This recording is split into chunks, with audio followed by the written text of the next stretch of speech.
1765 is a year of crisis in America. In March, the British Parliament passed the Stamp Act, imposing a tax on various kinds of paper used in the colonies.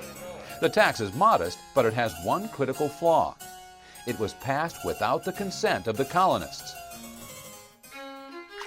Merchants boycott British goods. Sons of Liberty associations organize resistance.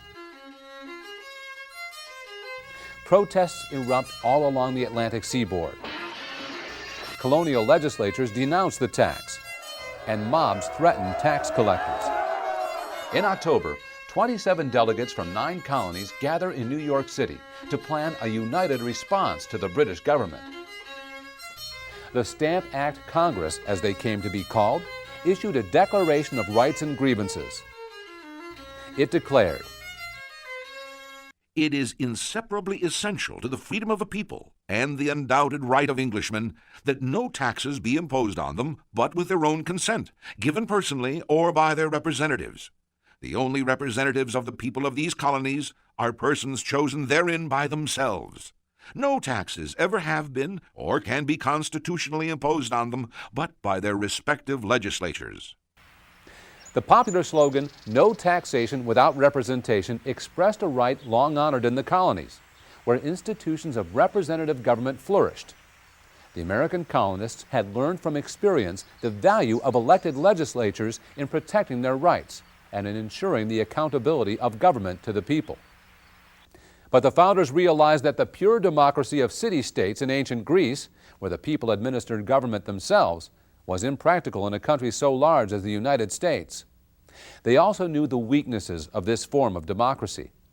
Therefore, the founders chose a representative democracy, a form of government in which the people rule through elected representatives.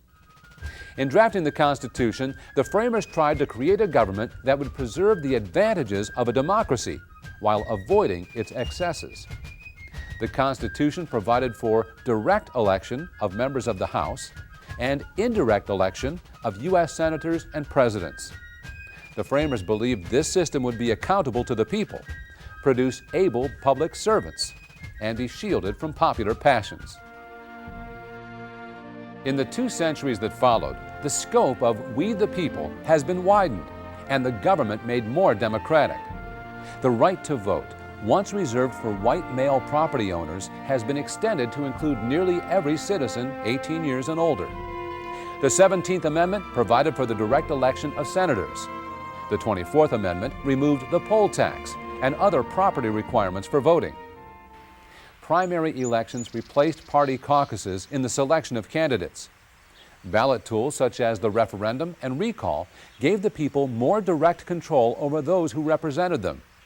And a series of landmark Supreme Court decisions beginning in the 1960s honored the principle of one man, one vote by mandating equality of population in electoral districts.